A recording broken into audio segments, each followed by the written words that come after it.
Online कक्षा में ई content video में आपका पुनः स्वागत है। आज का मेरा टॉपिक है तंत्रिका कोशिकाओं में क्रियाकारी विभव और तंत्रिका आवेग का संचरण या यूं कहें action potential in nerve and nerve impulse conduction. मैं Deepak Sharma, assistant professor at government college Barmer, आज पुनः इस टॉपिक के साथ आपसे मुखातिब हूँ। ये टॉपिक सभी स्टूडेंट्स के लिए बहुत ही महत्वपूर्ण है। यूजी और पीजी के एग्जाम में मोस्टली आता रहता है। इसके अलावा निश्चित तौर पे स्कूल लेक्चरर, कॉलेज लेक्चरर और सेकेंड ग्रेड साइंस इसके रिलेटेड सवाल कोई न कोई एक आध सवाल तो आते ही आते हैं। तो शुरू करते हैं टॉपिक। देखिए, एक्शन पोटेंशियल शब्द से ही स्पष्ट है, पोटेंशियल जो एक्शन उत्पन्न करे, यानी विभव जो तंत्रिका में एक्शन उत्पन्न करे। एक्शन क्या है? तंत्रिका आवेग को संचरित करना। आप जानते हैं कि हमारा मस्तिष्क जो है तंत्रिका के माध्यम से सिग्नल भेजता है पेशियों को, या यूं कहें कि बाहरी वातावरण से भी कोई उद्दीपन मिलता है हमारे शरीर की ज्ञानेंद्रियों को, तो वह अंतिम रूप से तंत्रिकाओं को ही रिसीव होता है और तंत्रिकाएं उसको मस्तिष्क तक पहुंचाती हैं। तो कुल मिलाकर के जो स्टिमुलाई है, उद्दीपन है, उनको ग्रहण करके हमारे शरीर में एक अंग से दूसरे अंग तक रेस्पॉन्स उत्पन्न करने के लिए जो आवश्यक निर्देश हैं या यूं कहें तंत्रिका आवेग हैं, उनको संचारित करना। उस तंत्रिका आवेग को उत्पन्न करने में एक्शन पोटेंशियल का महत्वपूर्ण रोल है। ध्यान दें, हर कोई पोटेंशियल एक्शन पोटेंशियल नहीं हो सकता। जैसे इसको आप इस तरह से समझिए कि आपके पास एक ऐसा दोस्त है जो आपके साथ छेड़छानी कर रहा है, आप काफी देर तक सहन करते हैं। अगर वो छेड़छानी आपसे या शरारत ऐसी करता है जो आप सहन कर सकते हैं, तो आप उसको कुछ नहीं करेंगे, परंतु जरूरत से ज्यादा होगी तो आप एक्शन करेंगे। तो ठीक यही बात यहाँ पर है। तंत्रिका किसी उद्दीपन के अनुसार तब तक एक्शन नहीं लेगी जब तक वह उद्दीपन उस तंत्रिका में पर्याप्त विभव को उत्पन्न ना करे, या ये कह दे कि पर्याप्त पोटेंशियल वाला उद्दीपन ही एक्शन पोटेंशियल उत्पन्न करेगा। और यदि एक्शन पोटेंशियल एक बार उत्पन्न हो गया तो तंत्रिका निश्चित तौर पर तंत्रिका आवेग को संचरित करेगी। समझ गया? इसको संक्षिप्त में कहें, उद्दीपन प्रॉपर थ्रेशोल्ड लेवल का हो तो ही एक्शन पोटेंशियल उत्पन्न करेगा। छोटा मोटा होगा, यानी ऑप्टिमम जितना होना चाहिए उस लेवल से कम लेवल का उद्दीपन होगा तो एक्शन पोटेंशियल क्रिएट नहीं होगा। और एक्शन पोटेंशियल उत्पन्न होगा तो फिर नर्व इम्पल्स जरूर उत्पन्न होगी। तो एक तरह से action potential causes origin of nerve impulse, तंत्रिका आवेग की उत्पत्ति का कारण है। एक्शन पोटेंशियल है क्या? वास्तव में एक इलेक्ट्रिकल चार्ज डिफरेंस है। जो आयनों के बीच में डिफरेंस होता है, इलेक्ट्रिकल चार्ज, उनके बीच में एक पोटेंशियल है जो तंत्रिका को कैपेबल बनाता है। किसके लिए? कि उसमें से तंत्रिका आवेग, नर्व इम्पल्स ट्रेवल कर सके और वह तंत्रिका की झिल्ली के साथ साथ संचित हो सके। तो कहने का सेंस ये है कि एक्शन पोटेंशियल तंत्रिका आवेग को उत्पन्न करने के लिए आवश्यक है और यह तंत्रिका को तंत्रिका आवेग संचरण के लिए कैपेबल बनाता है। अगर एक्शन पोटेंशियल की लेवल में कमी होगी तो तंत्रिका आवेग संचरित नहीं होगा, तंत्रिका कैपेबल नहीं हो पाएगी कि वह तंत्रिका आवेग को संचित कर सके। It can be generated when a neuron's membrane potential is changed by chemical signal. यह तब भी उत्पन्न होता है, वास्तव में ऐसे ही उत्पन्न होता है कि तंत्रिका झिल्ली के बाहर केमिकल सिग्नल, जो कि मैंने पहले ही बताया थ्रेशोल्ड लेवल क्वांटिटी, उसकी एक ऑप्टिमम मात्रा होनी चाहिए। उससे कम अगर उद्दीपन लेवल आता है तो एक्शन पोटेंशियल उत्पन्न नहीं होगा। एक ऑप्टिमम मात्रा तो होनी चाहिए, और किसी भी प्रकार का उद्दीपन यदि ऑप्टिमम मात्रा है, मिनिमम जो आवश्यक मात्रा है अगर है, तो एक्शन पोटेंशियल उत्पन्न होगा और तंत्रिका की मेम्ब्रेन जो है उसके अंदर एक्शन पोटेंशियल उत्पन्न होगा और वह आगे कंडक्शन करेगी तंत्रिका सिग्नल का, आवेग का।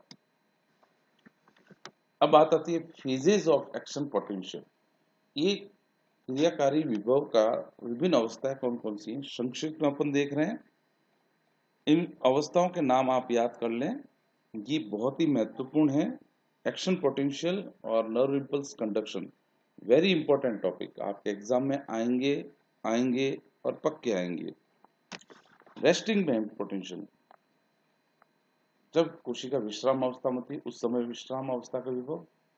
दूसरा डीपोलराइजेशन, इसको बोलते हैं विध्रुवण, ठीक है, डीपोलराइजेशन अध्रुवण, राइजिंग डीपोलराइजेशन विध्रुवण कह दीजिए। फिर rising phase of action potential, falling phase of action potential, मतलब रेस्टिंग पोटेंशियल डीपोलराइजेशन होगा जिसके फलस्वरूप rising phase of action potential होगा, फिर पोटेंशियल गिरेगा, फिर हाइपरपोलराइजेशन होगा, फिर वापस से रेस्टिंग पोटेंशियल उत्पन्न हो जाएगा। ये एक साइक्लिकल है, यहां से पहले से दूसरे, दूसरे से तीसरे, तीसरे से चौथे, चौथे से पांचवें और पांचवें से वापस रेस्टिंग पोटेंशियल क्रिएट हो गया। तो इस तरह से आप देख सकते हैं कि ये फेजेज है। मैं इनका एक डायग्राम आपको बता देता हूं। देखिए ये रेस्टिंग पोटेंशियल है,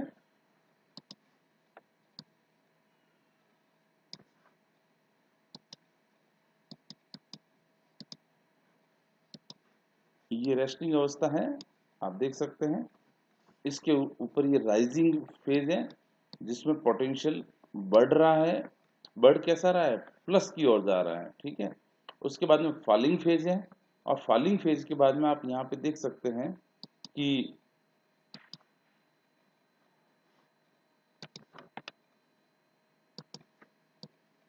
ये फॉलिंग फेज, देखिए ये एक्शन रेस्टिंग फेज, ये राइजिंग फेज और ये फॉलिंग फेज, और इस लेवल से भी नीचे चले गए, ये कहलाता है हाइपर पोलराइजेशन, मतलब माइनस से भी कुछ ज्यादा माइनस की ओर चले गए, ये होता है हाइपर पोलराइजेशन। और पुनः नेक्स्ट स्टेज में आप देख सकते हैं कि रेस्टिंग फेज के पोटेंशियल को पुनः प्राप्त कर लिया गया है। तो ये सारे स्टेजेस आपको मैंने बताए।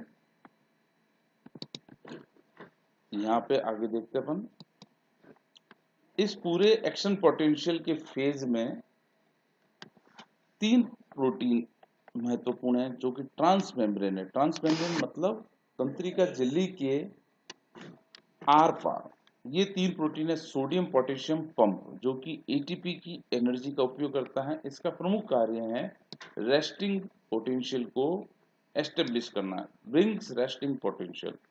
दूसरे जो चैनल है एक वोल्टेज गेटेड सोडियम चैनल, ये ऊर्जा का उपयोग तो नहीं करता परंतु वोल्टेज उचित मात्रा का आता है तब ये सोडियम चैनल ओपन हो जाते हैं, और उसके बाद में निष्क्रिय रूप से सोडियम आयंस का जो मूवमेंट होता है सांद्रता प्रवणता के अनुसार। इनकी एक और खासियत आप नोट कर लें, वोल्टेज गेटेड सोडियम चैनल तेजी से खुलते हैं और तेजी से ही बंद होते हैं, इसका बहुत इंपॉर्टेंट रोल है, आगे मैं बताऊंगा स्लाइड्स में।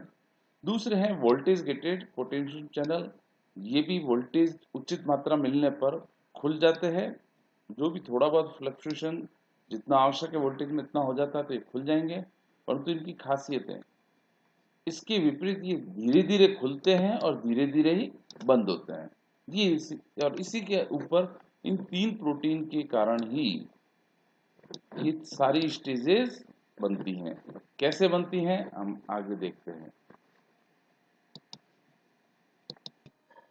देखिए पहला है रेस्टिंग स्टेज, मैंने पहले ही बताया था। रेस्टिंग स्टेज में पॉजिटिव आउटसाइड है, कोशिका झिल्ली के बाहर, तंत्रिका कोशिका झिल्ली के बाहर पॉजिटिव चार्ज होता है, भीतर की तरफ माइनस चार्ज होता है। इस स्थिति में सोडियम लीकेज चैनल, जो मैंने आपको वोल्टेज गेटेड चैनल बोला उनको सोडियम लीकेज चैनल भी बोलते हैं, वह बंद होते हैं। पोटेशियम लीकेज चैनल भी बंद होते हैं। तो ओपन क्या होते हैं, केवल और केवल सोडियम पोटेशियम पंप, ये एक्टिवली रेस्टिंग मेम्ब्रेन के अनुसार कार्य करते रहते हैं। हालांकि आप जानते हैं कि सोडियम आयन की मात्रा बाहर ज्यादा है और भीतर की तरफ पोटेशियम आयन ज्यादा है।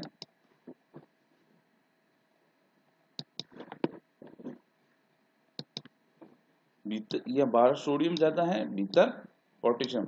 तो सोडियम का प्रयास होता है कि वह अंदर आने का प्रयास करता है और पोटेशियम का प्रयास होता है वह बाहर जाए। तो इस स्थिति में रोकने के लिए सोडियम और पोटेशियम चैनल लीकेज चैनल बंद होते हैं। फिर भी कुछ मात्रा में सोडियम और पोटेशियम यदि कुछ मात्रा में लीकेज होते भी हैं तो उन सबको सोडियम पोटेशियम पंप द्वारा सेटल कर दिया जाता है। वह किस तरह से होता है देखिए। एक सोडियम पोटेशियम पंप एटीपी ऊर्जा का उपयोग कर 3 सोडियम को बाहर निकालेगा। कितने? 3 प्लस बाहर निकल गए। और उसके बदले में जब ऊर्जा खर्च हुई थी, जब ऊपर से खुल जाएगा तो 2 पोटेशियम को उनके बदले में अंदर लाएगा। कितने प्लस अंदर आए? 2 प्लस। तो यहाँ पे आप देख सकते हैं 3 प्लस बाहर गए, 2 प्लस अंदर आए। तो यहाँ पे कैसा चार्ज उत्पन्न होगा? Minus, negative. और बाहर कैसा होगा? प्लस। तो आप समझ गए होंगे कि इस तरह से sodium potassium pump resting stage जिसमें बाहर की तरफ प्लस चार्ज होता है, भीतर की तरफ या कोशिका झिल्ली पर माइनस चार्ज होता है, उसको मेंटेन करता है। तो एक्सटर्नल पोटेंशियल से पहले जो रेस्टिंग स्टेज होती है उसको मेंटेन करने में सोडियम पोटेशियम पंप का इंपॉर्टेंट रोल है। अब बात आती है जैसे ही कोई सिग्नल मिला, सिग्नल कहाँ? तंत्रिका कोशिका की संरचना थोड़ी रिमाइंड कीजिए, जिसमें कोशिका काय सोमा होता है और वह डेंड्राइट्स के द्वारा उद्दीपन को ग्रहण करता है। उद्दीपन को जैसे ही ग्रहण करेगा तो उसके अंदर एक्शन पोटेंशियल उत्पन्न होगा। एक्शन पोटेंशियल तभी उत्पन्न होगा जब वह उद्दीपन थ्रेशोल्ड लेवल का होगा। वोल्टेज जो भी चेंजेस होंगे रिक्वायर्ड टू इनिशिएट वह प्रॉपर होगा। अगर उससे कम है तो वोल्ट एक्शन पोटेंशियल नहीं उत्पन्न होगा। मैंने उदाहरण से बताया ही भी था।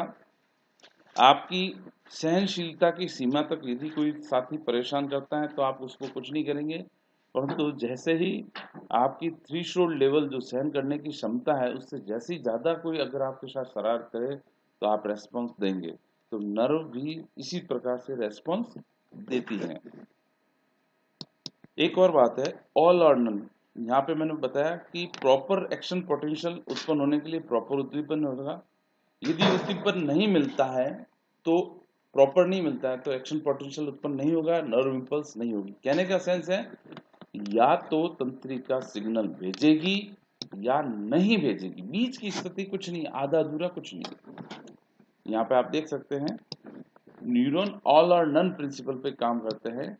Neuron fibre respond to stimuli, उद्दीपन से किस प्रकार से रेस्पॉन्ड करते हैं? या तो ऑल मैक्सिमली, या तो टोटल अधिकतम रूप से, या नन, यानी या तो वो एक्शन पोटेंशियल उत्पन्न करेंगे और या नहीं करेंगे। तो इस प्रकार से एक्शन पोटेंशियल उत्पन्न हुआ या नहीं हुआ तो इसका ये भी कह सकते हैं या तो नर्व इम्पल्स आगे संचारित होगी या बिल्कुल नहीं होगी। ये बहुत ही महत्वपूर्ण है। एक और बात है स्टिमुलाई की, आप क्या है कि प्रॉपर कंडक्शन उद्दीपन तो मिल गया परंतु उसकी उद्दीपन की मात्रा बढ़ा दे तो क्या होगा? यानी जो उद्दीपन की कहते हैं कि भाई स्टिमुले की इंटेंसिटी बढ़ा दे, तीव्रता बढ़ा दे तो क्या होगा? नथिंग। ध्यान रखें एबोव थ्रेशोल्ड लेवल यानी एक उचित ऑप्टिमम स्तर से अधिक तीव्रता का स्टिमुले मिलेगा तो उससे कोई इंक्रीज रेस्पॉन्स नहीं होगा। रेस्पॉन्स उतना ही होगा, तंत्रिका संचरित आवेग को संचारित कर देगी भले ही उद्दीपन की तीव्रता कितनी ही हो। यानी एक्शन पोटेंशियल से ऊपर कोई सेंस नहीं है उद्दीपन की तीव्रता का, परंतु एक्शन पोटेंशियल के लिए आवश्यक उद्दीपन की तीव्रता से कम उद्दीपन है तो एक्शन पोटेंशियल उत्पन्न नहीं होगा। The intensity of nerve impulse, हाँ नर्व इम्पल्स की तीव्रता की बात करें तो इसका कोई प्रभाव नहीं पड़ता स्पीड ऑफ ट्रांसमिशन कि वह किस स्पीड से तंत्रिका में आवेग संचारित होता है, इस पे नर्व इम्पल्स की इंटेंसिटी या ये कि उद्दीपन की तीव्रता पर फर्क नहीं पड़ता। तो कहने की सेंस है उद्दीपन की तीव्रता कितनी भी हो नर्व इम्पल्स उत्पन्न होगी या नहीं होगी। उद्दीपन के तीव्रता के अनुसार नर्व इम्पल्स की इंटेंसिटी में कोई फर्क नहीं पड़ता, न ही उसकी स्पीड में फर्क पड़ता है। एक बार उत्पन्न होगी तो फिर वो अपने हिसाब से ही तंत्रिका आवेग चलेगा। ओके, ये ऑल और नन का क्लियर हो गया। नेक्स्ट पॉइंट अपना जो मैंने बताया था, यहां से मैं स्टेजेस डिटेल आपको समझा रहा हूँ। फर्स्ट स्टेज के बाद में डीपोलराइजेशन, इसको मैं डायग्राम से समझाना पसंद करूंगा, बाद में इसको ले लेंगे अपन।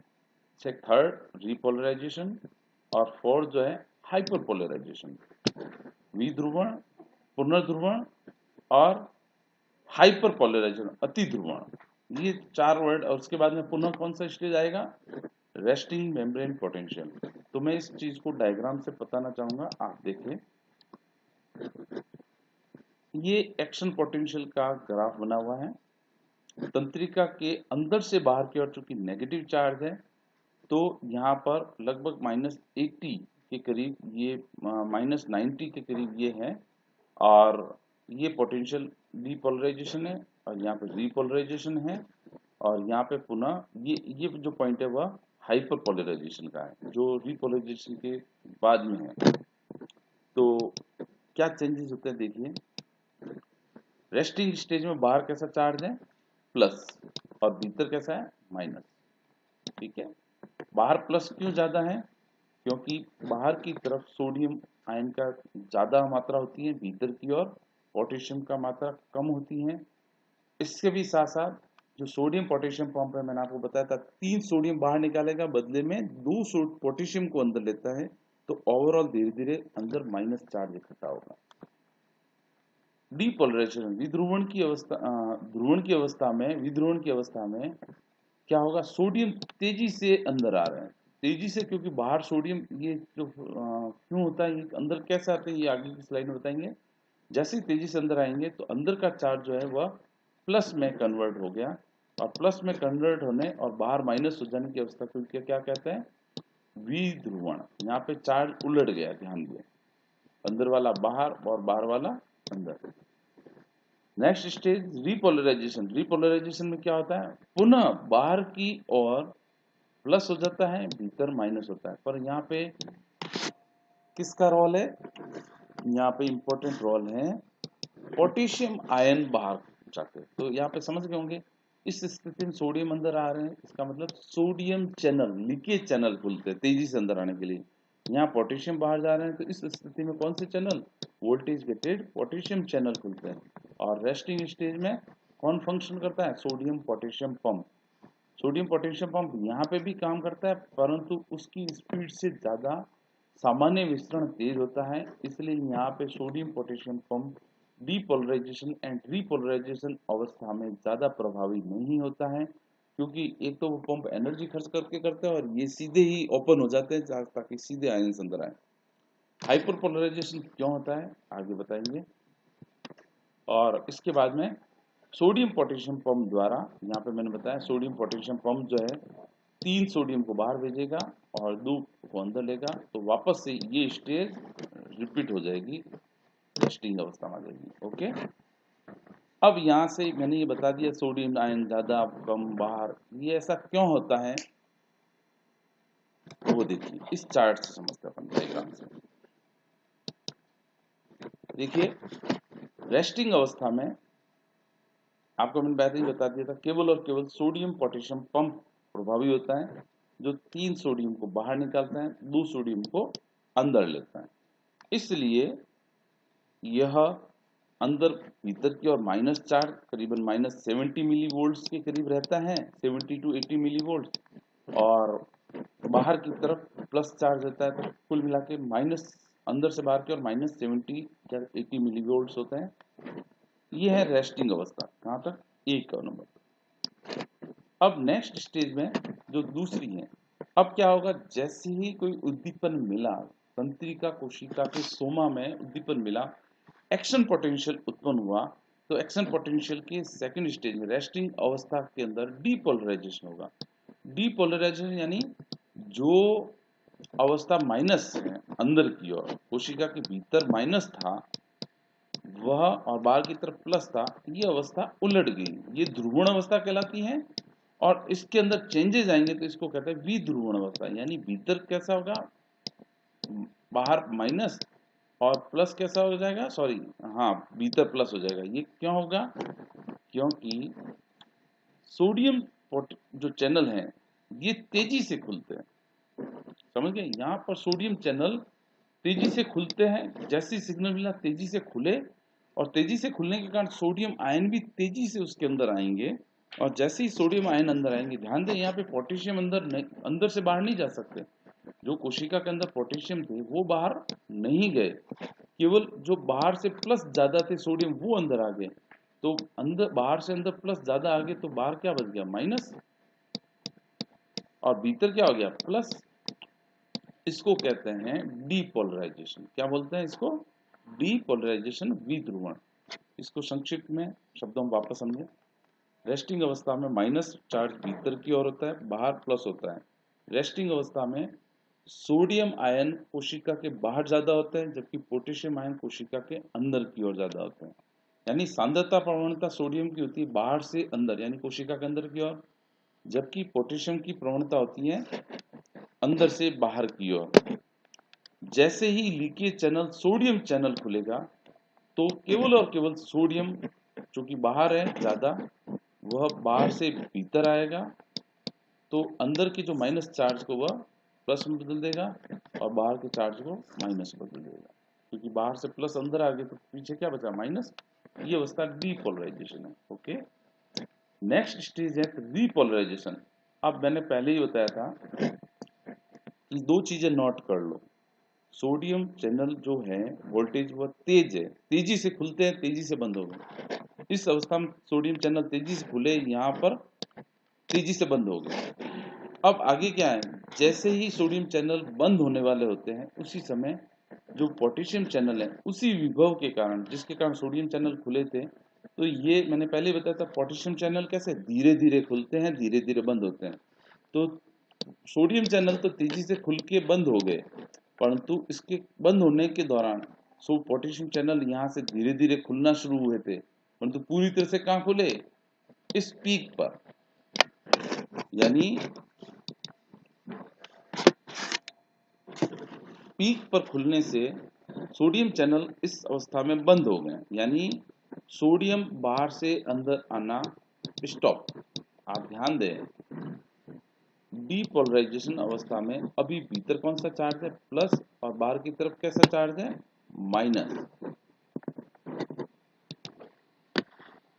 यहाँ चार्ज है प्लस और यहाँ है माइनस, क्यों, क्योंकि सोडियम ज्यादा है। परंतु इस स्थिति में अब सोडियम डीपोलराइजेशन की इस पीक पर ये वोल्टेज गेटेड सोडियम चैनल बंद हो गए, क्या हो गए, क्लोज्ड। अब इसके अंदर से सोडियम आना बंद हो गया। अब इस स्थिति में ये जब तक बंद हो गए तब तक पोटेशियम चैनल खुल गए। अब चूंकि पोटेशियम कोशिका के अंदर जाता है तो ये बाहर पोटेशियम को भेजेगा, तो जो अंदर से जो प्लस था वह धीरे धीरे कम होगा और बाहर पुनः प्लस होने लगेगा। परंतु मैंने बताया कि voltage gated channel potassium channel है वह स्लो है, यानी यहाँ पे पोटेशियम चैनल खुले धीरे धीरे, पर और साथ ही साथ बंद भी धीरे धीरे होंगे। तो इसके बंद होने तक ज्यादा मात्रा में जितने सोडियम आए थे उससे कहीं ज्यादा मात्रा में पोटेशियम आयन ज्यादा चलेगी। आप समझ रहे होंगे कि जितने सोडियम, मान लो 100 आयन आए थे जिसके कारण अंदर भीतर प्लस हो गया बाहर माइनस हो गया, 100 ही क्यों आ पाए, क्योंकि सोडियम चैनल तो तेजी से बंद हो गए थे, खुले भी जल्दी से और जल्दी से बंद हो गए। परंतु ये जो चैनल है पोटेशियम चैनल वह धीरे धीरे खुलते हैं, धीरे धीरे कहाँ, यहाँ से शुरुआत हुई यहाँ तक जाके खुलते हैं, और खुलने के बाद में बंद भी यहाँ तक बंद नहीं हुए, लेट तक खुले रह गए। इसके कारण से 100 की जगह 100 सोडियम की बजाय यहाँ से 100 की जगह 150 आयन बाहर चले गए। तो क्या हो गया, जो पोटेंशियल है -70 से भी कहीं ज्यादा, -90 -100 तक पहुंच जाता है। इसको कहते हैं हाइपर पोलराइजेशन। क्या अवस्था कहते हैं, हाइपर पोलराइजेशन। और ये जो है अवस्था इसको कहते हैं रीपोलराइजेशन। रीपोलराइजेशन क्यों, क्योंकि पोटेशियम चैनल के खुलने से भीतर माइनस हो रहा है और बाहर प्लस हो रहा है, परंतु ये माइनस रेस्टिंग मेम्ब्रेन से भी ज्यादा माइनस, यानी -70 से भी ज्यादा, करीबन 90 100 के करीब चला जाता है माइनस में। इसलिए इसको कहते हैं हाइपर पोलराइजेशन स्टेट। तो आप समझ गए होंगे विध्रुवण रेस्टिंग पोटेंशियल, ये जो भुजा है विध्रुवण की, ये भुजा है थर्ड नंबर रीपोलराइजेशन की। रीपोलराइजेशन के दौरान ये जो अधिक माइनस में हो गया है, इस अवस्था को कहते हैं हाइपर पोलराइजेशन, अति ध्रुवण। आपको पहले ही मैंने बता दिया था, इसलिए ये हाइपर पोलराइजेशन। और इसके बाद में इतना कुछ हो गया, तंत्रिका आवेग का एक्शन पोटेंशियल उत्पन्न हो गया, और पुनः इसके बाद में रेस्टिंग पोटेंशियल होगा। क्यों? क्योंकि इस स्थिति में सोडियम ज्यादा अंदर आ गए हैं और पोटेशियम बाहर चले गए हैं सांद्रता प्रवणता के अनुसार। अब रेस्टिंग पोटेंशियल को बनाने के लिए क्या होगा, पुनः सोडियम क्या करेगा, जो बाहर सोडियम चले गए तो उनको पकड़ पकड़ के अंदर लाया जाएगा, सोडियम को पकड़ पकड़ के अंदर लाया जाएगा और पोटेशियम को बाहर भेजा जाएगा, और वह भी असमान रूप से, ज्यादा सोडियम को बाहर भेजा, भीतर कम पोटेशियम को लाया, तो पुनः रेस्टिंग अवस्था स्थापित हो जाएगी, माइनस हो जाएगी। यहाँ पे एक चीज नोट कर लें, रीपोलराइजेशन और रेस्टिंग पोटेंशियल में डिफरेंस ये है कि रेस्टिंग पोटेंशियल के अंदर, ये very important question, what is the difference between पुनः ध्रुवण और विश्राम अवस्था। तो उसके अंदर अंतर ये है, रीपोलराइजेशन के अंदर भीतर माइनस चार्ज उत्पन्न तो होता है, परंतु सोडियम ज्यादा अंदर होते हैं और पोटेशियम बाहर ज्यादा होने लगते हैं। परंतु रेस्टिंग पोटेंशियल के अंदर इस स्थिति उत्पन्न होती है कि पुनः पोटेशियम कोशिका के अंदर ज्यादा होंगे और सोडियम जो है बाहर ज्यादा हो जाएंगे, और ये रिवर्स कंडीशन आयंस की करना जरूरी है, नहीं तो अगली स्थिति में आप समझ सकते हैं कि किस प्रकार से डीपोलराइजेशन होगी। लीकेज चैनल खुल भी जाएंगे, तो जो अपने जहां पर सांद्रता प्रवणता ही खत्म होगी रीपोलराइजेशन में। तो रीपोलराइजेशन से रेस्टिंग अवस्था होना बहुत जरूरी है, अन्यथा पुनः दूसरे चक्र में डीपोलराइजेशन नहीं होगा। ओके, ये सारी बातें आप समझ गए होंगे। संक्षिप्त में पुनः रेस्टिंग पोटेंशियल, सोडियम पोटेंशियल काम करेगा, पंप काम करेगा। इस अवस्था में सोडियम चैनल काम करेंगे, तेजी से खुले तेजी से बंद हुए, जिससे ये पीक पॉजिटिव की ओर चलेगी लगभग +30 तक। परंतु इसके साथ साथ ही धीरे धीरे खुलते खुलते सोडियम पोटेशियम जो चैनल है यहाँ पे खुल गए और सोडियम चैनल बंद हो गए। तो रीपोलराइजेशन अवस्था में केवल लीकेज पोटेशियम चैनल खुलने के कारण तेजी से पोटेशियम भीतर आएंगे, तो पुनः भीतर प्लस हो गए, बाहर माइनस हो गया, और ये हाइपर पोलराइज हो गया। अब इस स्थिति में जो कि पोटेशियम अंदर ज्यादा, सॉरी अंदर कम है, पोटेशियम बाहर ज्यादा है, अंदर सोडियम ज्यादा है, इस स्थिति को पुनः रेस्टिंग अवस्था में बदलने के लिए सोडियम पोटेशियम पंप काम करेंगे। That's all. नेक्स्ट पॉइंट जो है, मैं जल्दी खत्म करता हूँ टॉपिक को, काफी टाइम हो गया, कि नर्व इंपल्स कंडक्शन कैसे होता है।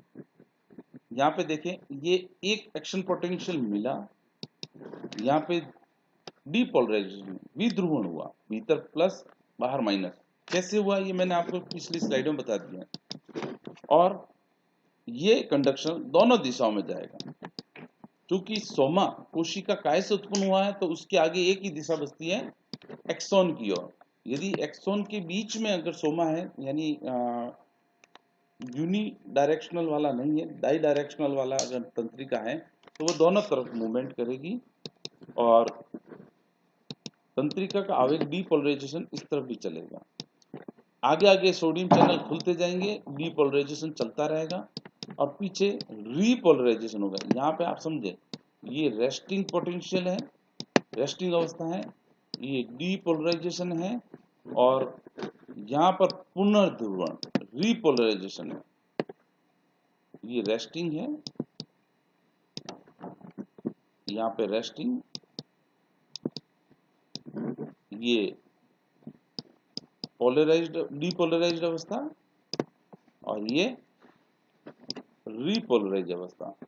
आप यहाँ पे एक चीज नोट करेंगे, ये डीपोलराइजेशन की जो वेव है, जैसे पानी के ऊपर लहर चलती है वैसे डीपोलराइजेशन इसी दिशा में आगे चलता जाएगा, यानी रेस्टिंग को डीपोलराइज होगा और जैसी डीपोलराइजेशन वेव आगे बढ़ेगी यहाँ रीपोलराइजेशन होगा, पुनर्ध्रुवण होगा और रीपोलराइजेशन के बाद में सोडियम पोटेशियम पंप पुनः से इसको रेस्टिंग पोटेंशियल में कन्वर्ट कर देंगे।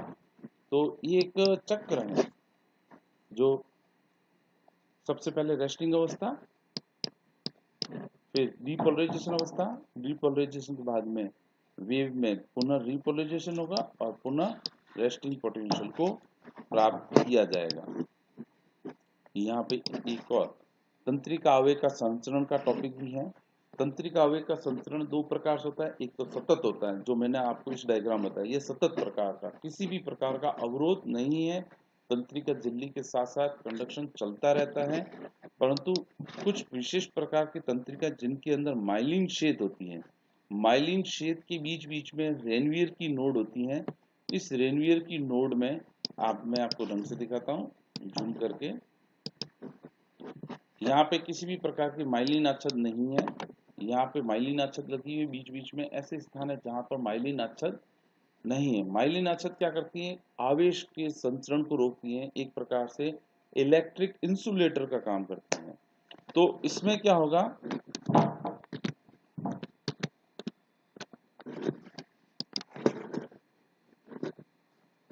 माफ कीजिए, इसमें क्या होगा कि देखिए एक तो इतने सारे चैनल प्रोटीन खुलना लगातार, इसमें आप समझे हर लेवल पर प्रोटीन के चैनल खुलना बंद होने की प्रक्रिया होती थी। प्रक्रिया चैनलों के खुलने और बंद होने की प्रक्रिया के कारण धीरे होती है, परंतु यहाँ पे आप समझ सकते हैं कि जैसे ही यहाँ पे चेंज हुआ तो यहाँ पे डीपोलराइजेशन करने की आवश्यकता नहीं, इसके बाद में डीपोलराइजेशन कहाँ होगा, सीधा यहाँ पर होगा।